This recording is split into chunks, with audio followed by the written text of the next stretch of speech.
ಆರಾಧನಾ ಸಮಯ.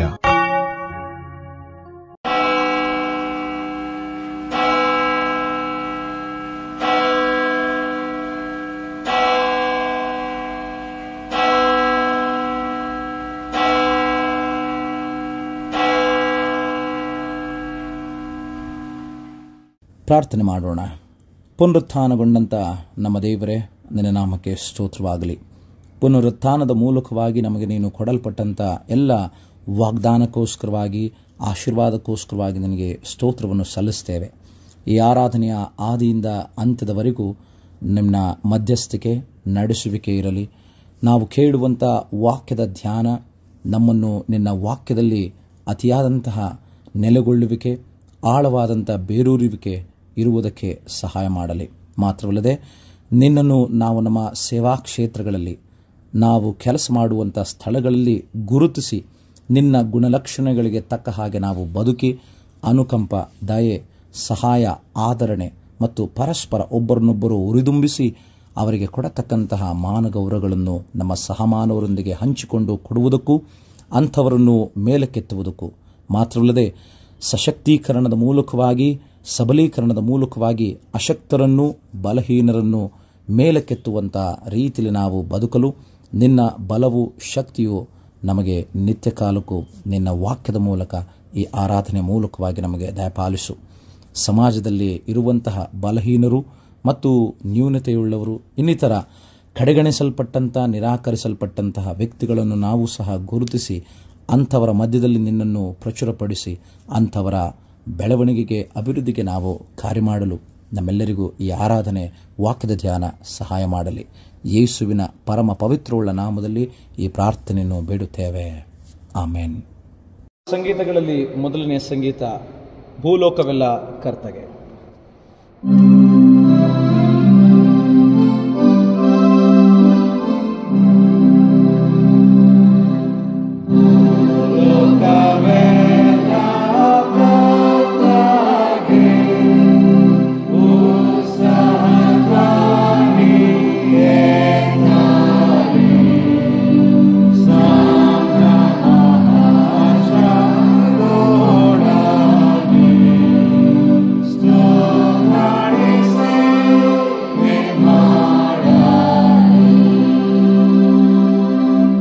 ತಪ್ಪು ಅಪರಾಧಗಳನ್ನು ಅರಿಕೆ ಮಾಡೋಣ.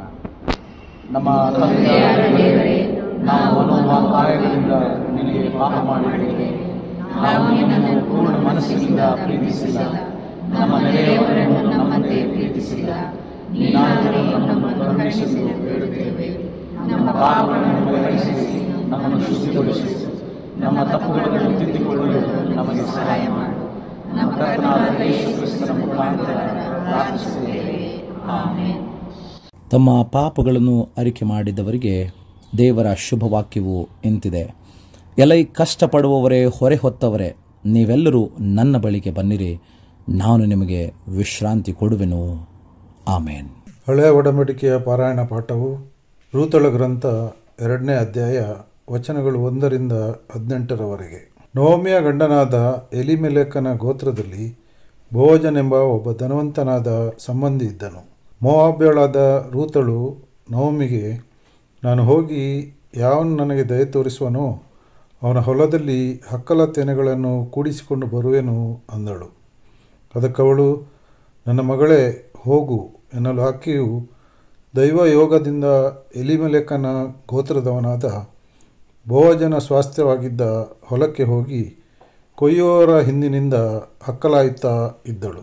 ಆಗ ಬೋವಜನು ಬೆತ್ಲೆಹೇಮಿನಿಂದ ಹೊಲಕ್ಕೆ ಬಂದು ಕೊಯ್ಯುವವರಿಗೆ, ಯೆಹೋವನು ನಿಮ್ಮ ಸಂಗಡ ಇರಲಿ ಅಂದನು. ಅವರು, ಯೆಹೋವನು ನಿನ್ನನ್ನು ಆಶೀರ್ವದಿಸಲಿ ಎಂದು ಹರಸಿದರು.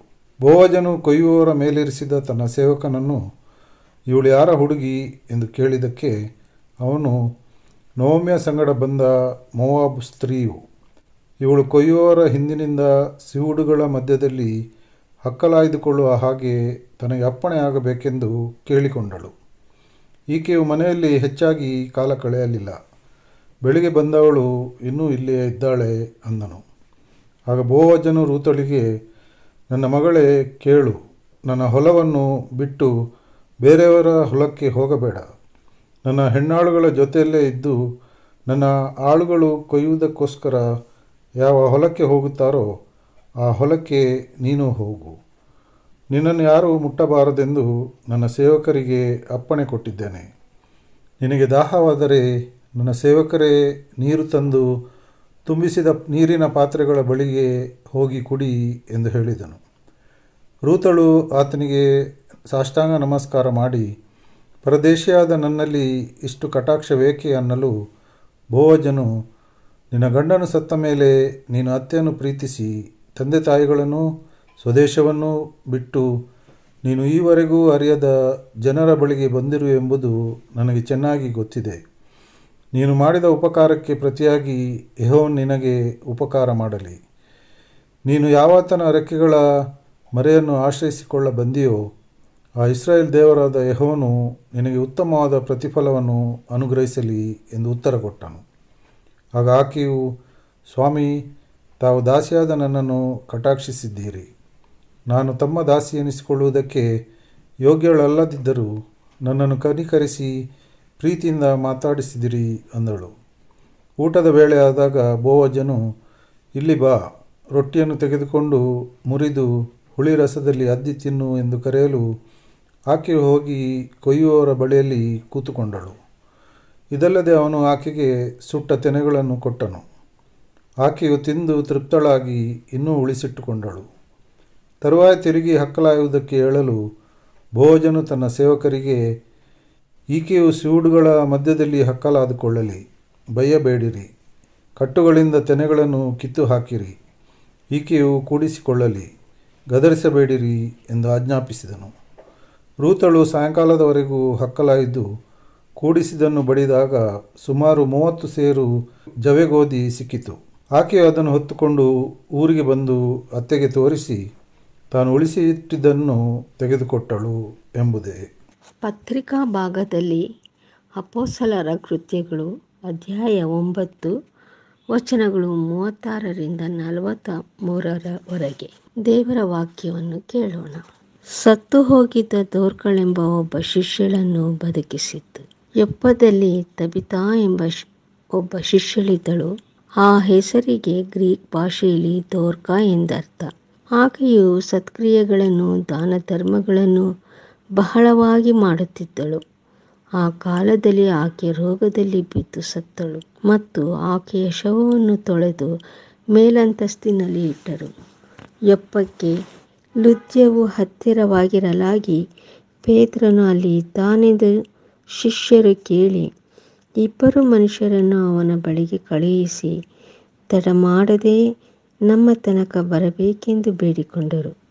ಪೇತ್ರನು ಎದ್ದು ಅವರ ಜೊತೆಯಲ್ಲಿ ಹೋದನು. ಅವನು ಬಂದ ಕೂಡಲೇ ಅವರು ಅವನನ್ನು ಮೇಲಂತಸ್ತಿಗೆ ಕರೆದುಕೊಂಡು ಹೋದರು. ಅಲ್ಲಿ ವಿಧವೆಯರೆಲ್ಲರೂ ಅಳುತ್ತಾ ಅವನ ಹತ್ತಿರ ನಿಂತುಕೊಂಡು ದೋರ್ಕಳು ತಮ್ಮ ಸಂಗಡ ಇದ್ದಾಗ ಮಾಡಿಕೊಟ್ಟಿದ್ದ ಒಳ ಅಂಗಿಗಳನ್ನು ಮೇಲಂಗಿಗಳನ್ನು ತೋರಿಸಿದರು. ಪೇತ್ರನು ಅವರನ್ನೆಲ್ಲ ಹೊರಗೆ ಕಳುಹಿಸಿ ಮೊಣಕಾಲೂರಿ ಪ್ರಾರ್ಥನೆ ಮಾಡಿ ಶವದ ಕಡೆಗೆ ತಿರುಗಿಕೊಂಡು, ತಬಿತಾ, ಹೇಳು ಅಂದನು. ಆಕೆಯು ಕಣ್ಣು ತೆರೆದು ಪೇತ್ರನನ್ನು ನೋಡಿ ಎದ್ದು ಕೂತುಕೊಂಡಳು. ಅವನು ಆಕೆಯನ್ನು ಕೈಕೊಟ್ಟು ಎಬ್ಬಿಸಿ ದೇವಜನರನ್ನು ವಿಧವೆಯರನ್ನು ಕರೆದು ಜೀವಿತಳಾದ ಆಕೆಯನ್ನು ಅವರೆದುರಿಗೆ ನಿಲ್ಲಿಸಿದನು. ಈ ಸಂಗತಿಯು ಯೊಪ್ಪದಲ್ಲೆಲ್ಲ ತಿಳಿಯಬಂದು ಅನೇಕರು ಕರ್ತನ ಮೇಲೆ ನಂಬಿಕೆ ಇಟ್ಟರು. ಆಮೇಲೆ ಪೇತ್ರನು ಯೊಪ್ಪದಲ್ಲಿ ಚರ್ಮಕಾರನಾದ ಸೀಮೋನನೆಂಬುವನ ಬಳಿಯಲ್ಲಿ ಬಹಳ ದಿವಸದವರೆಗೂ ಇದ್ದನು. ದೇವರ ವಾಕ್ಯಕ್ಕೆ ಸ್ತೋತ್ರವಾಗಲಿ. ಯೋಹಾನನು ಬರೆದ ಸುವಾರ್ತೆ 21ನೇ ಅಧ್ಯಾಯ 1ರಿಂದ 14 ವಚನಗಳು. ಯೇಸು ಗಲಿಲಾಯದ ಸಮುದ್ರದ ಬಳಿಯಲ್ಲಿ ತನ್ನ ಶಿಷ್ಯರಿಗೆ ತಿರುಗಿ ದರ್ಶನ ಕೊಟ್ಟಿದ್ದು ಸಮಾಪ್ತಿಯ ವಚನಗಳು. ತರುವಾಯ ಯೇಸು ತಿಬೇರಿಯ ಸಮುದ್ರದ ಬಳಿಯಲ್ಲಿ ಶಿಷ್ಯರಿಗೆ ತಿರುಗಿ ತನ್ನನ್ನು ತೋರಿಸಿಕೊಂಡನು.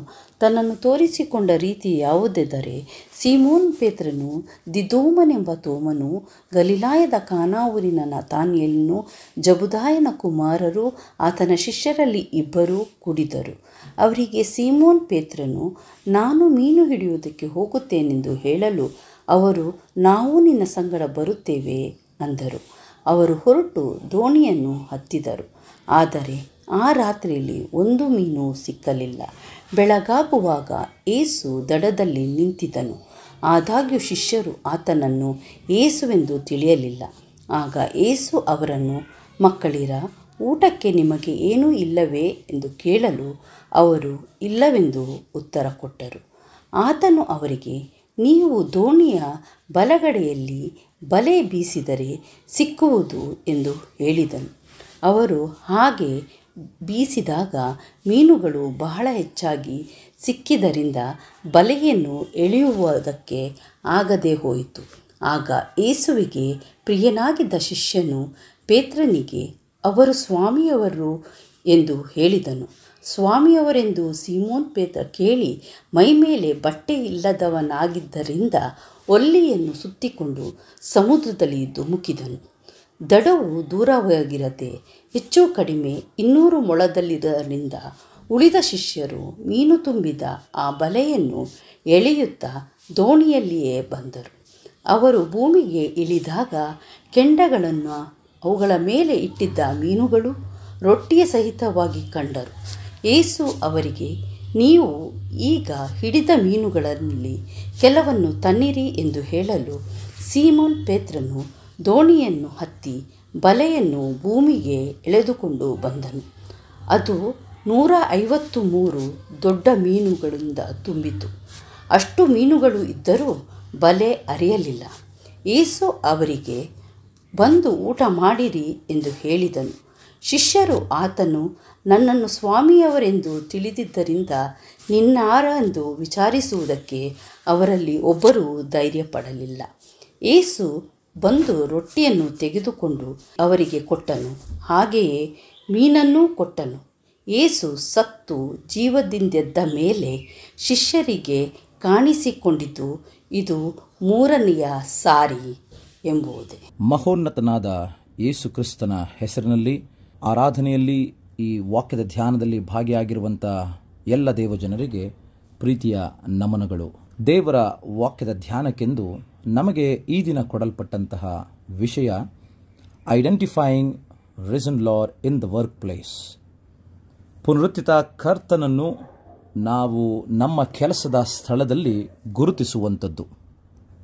ಪ್ರೀತಿಯುಳ್ಳ ದೇವಜನರೇ, ಕರ್ತನಾದಂಥ ಯೇಸು ಕ್ರಿಸ್ತನು ಆತನು ತನ್ನನ್ನು ಗುರುತಿಸಿಕೊಂಡದ್ದು ಬಡವರ ಮಧ್ಯದಲ್ಲಿ, ನಿರ್ಗತಿಕರ, ನಿರಾಶ್ರಿತರ, ರೋಗಿಗಳ, ಕೈ ಬಿಡಲ್ಪಟ್ಟವರ, ವಿಧವೆಯರ ಮತ್ತು ಸಮಾಜದಲ್ಲಿ ದೂರ ಇಟ್ಟಂತಹ ಪರಿಸ್ಥಿತಿಯಲ್ಲಿರುವಂತಹ ವ್ಯಕ್ತಿಗಳೊಂದಿಗೆ ಆತನು ಗುರುತಿಸಿಕೊಂಡದ್ದನ್ನು ನಾವು ವಾಕ್ಯದ ಮೂಲಕವಾಗಿ ತಿಳ್ಕೊಂಡಿದ್ದೇವೆ, ಓದಿದ್ದೇವೆ.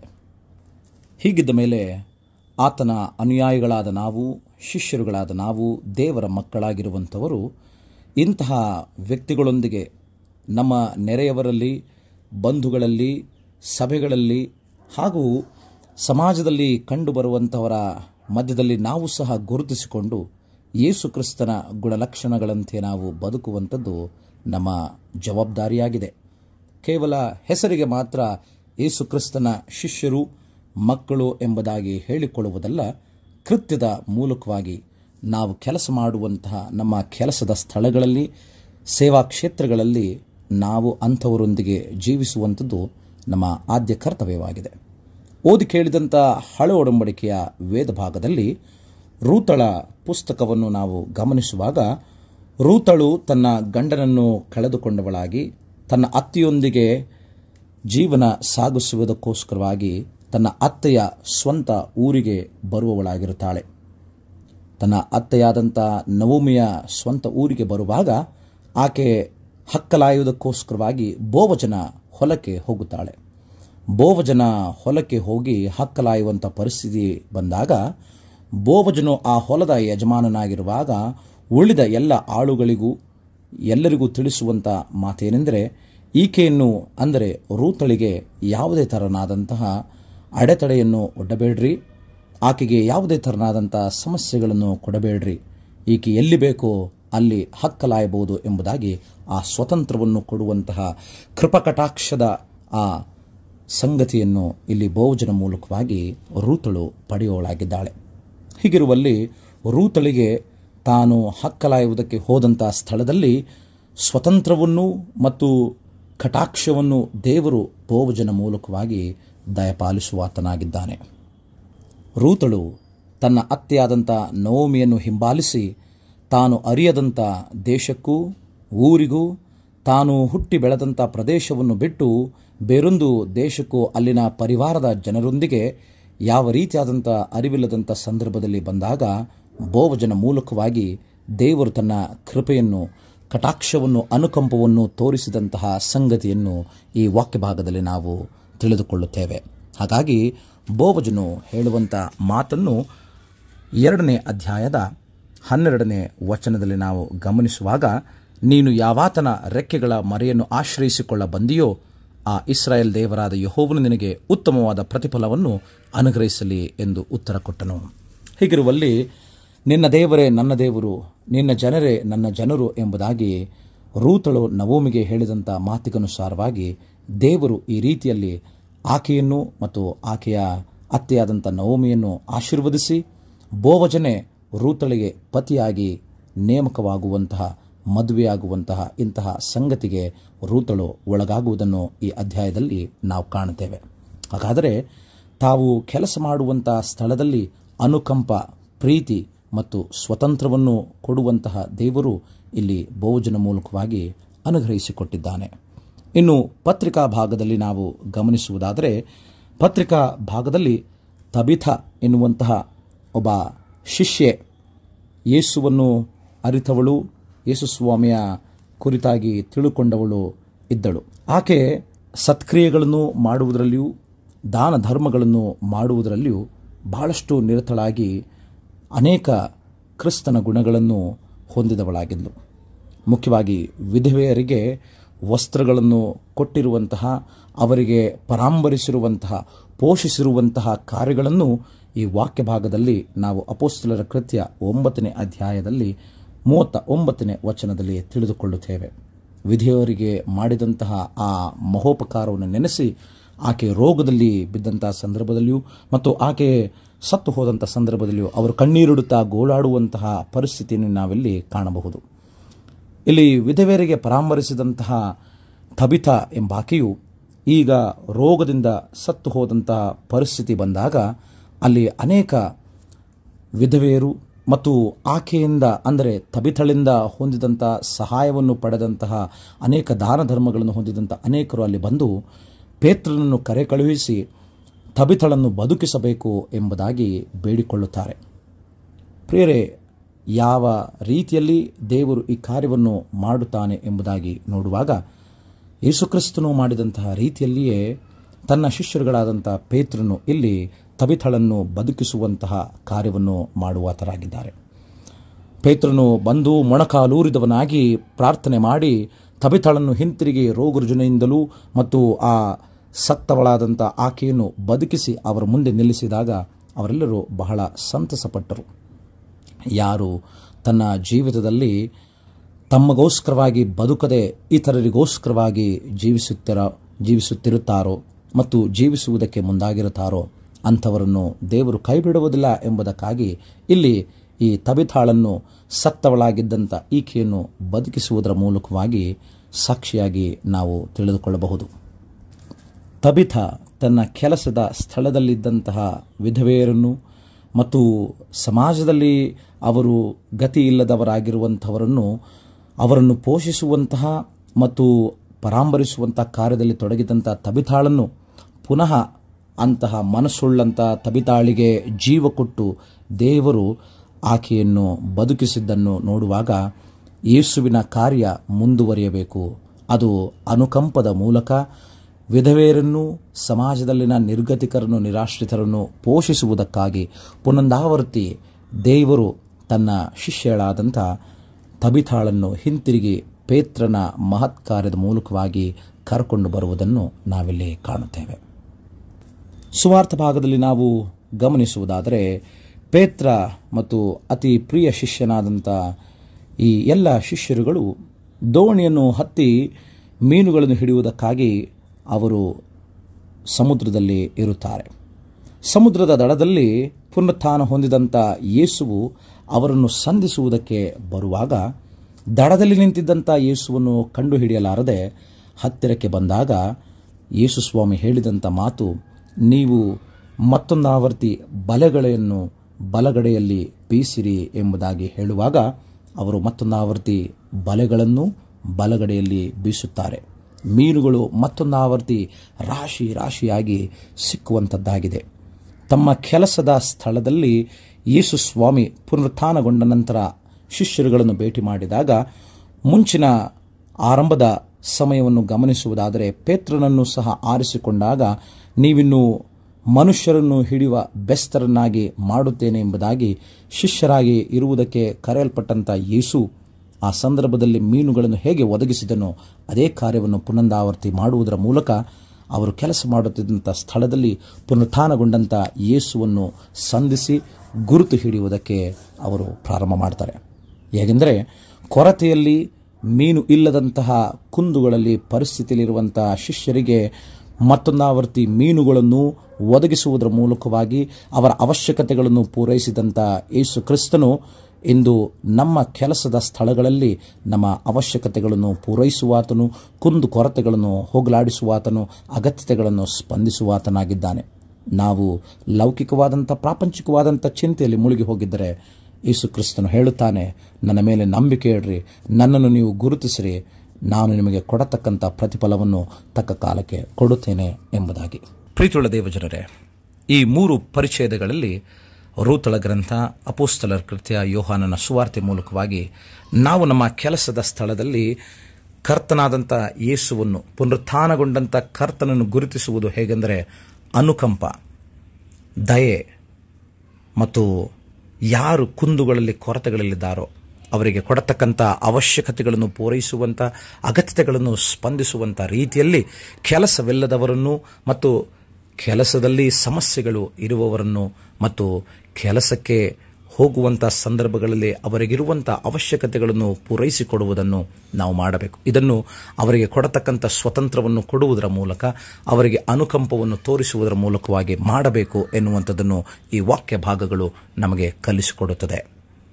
ಬೋವಜನು ರೂತಳಿಗೆ ಕಟಾಕ್ಷವನ್ನು ತೋರಿಸಿದಂತೆ ಮತ್ತು ಪೇತ್ರನು ಮೊಣಕಾಲೂರಿ ಪ್ರಾರ್ಥನೆ ಮಾಡಿ ವಿಧವೆಯರಿಗೆ ಪರಾಮರಿಸುತ್ತಿದ್ದಂತಹ ತಬಿಥಾಳನ್ನು ಬದುಕಿಸಿದ ಹಾಗೆ ನಾವು ಸಹ ಕಟಾಕ್ಷವನ್ನು ತೋರುವಂತಹ ವ್ಯಕ್ತಿಗಳಾಗಿರಬೇಕು.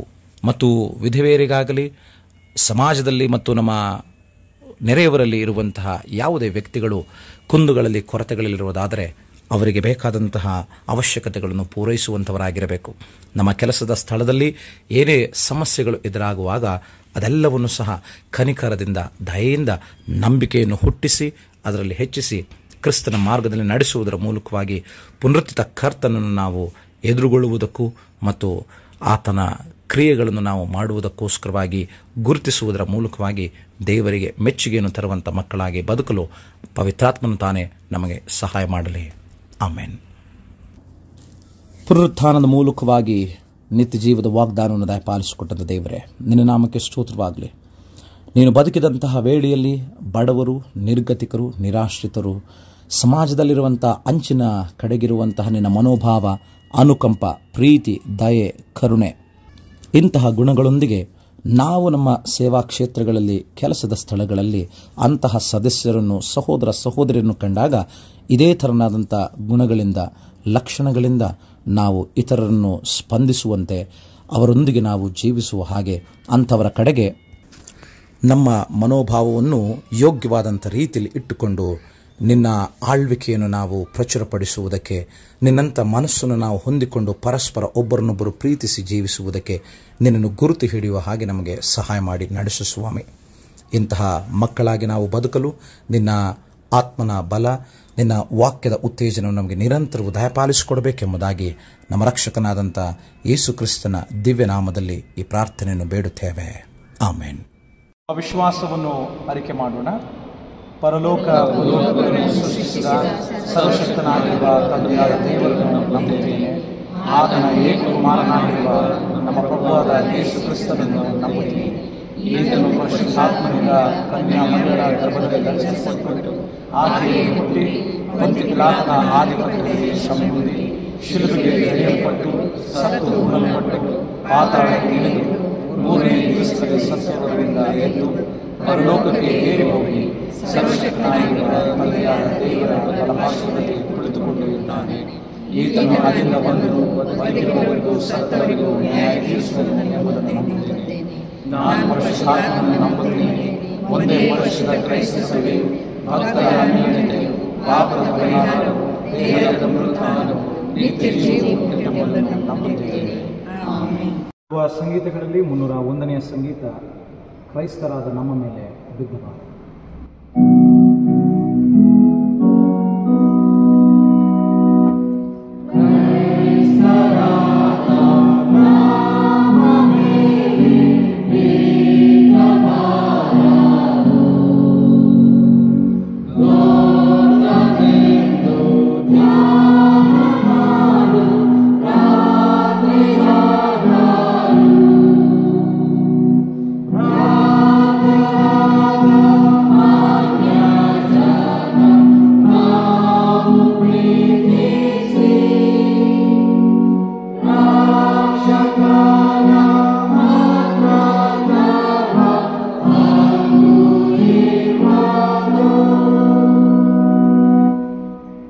ಕರ್ತನ ಪ್ರಾರ್ಥನೆಯನ್ನು ಅರಿಕೆ ಮಾಡೋಣ.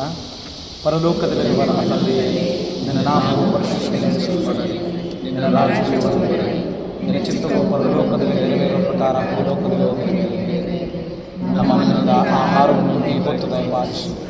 ನಮಗೆ ತಪ್ಪು ಮಾಡಿದವರನ್ನು ನಾವು ಕ್ಷಮಿಸಿದಂತೆ ನಮ್ಮ ತಪ್ಪುಗಳನ್ನು ಕ್ಷಮಿಸು. ನಮ್ಮನ್ನು ಶೋಧನೆಗಳಿಗೆ ಸೇರಿಸದೆ ಕೇಡಿನಿಂದ ನಮ್ಮನ್ನು ತಪ್ಪಿಸು. ರಾಜ್ಯವು ಬಲವು ಮಹಿಮೆಯು ಸದಾಕಾಲ ನಿನ್ನದೇ. ಆಮೆನ್. ದೇವರ ಆಶೀರ್ವಾದವನ್ನು ವಿಶ್ವಾಸದಿಂದ ಹೊಂದಿರಿ. ಕರುಣೆಯುಳ್ಳ ದೇವರ ಕೃಪಾಶ್ರಯಕ್ಕೂ ಆತನ ಹಸ್ತ ಪರಿಪಾಲನೆಗೂ ನಿಮ್ಮನ್ನು ನಾನು ಒಪ್ಪಿಸಿಕೊಡುತ್ತೇನೆ.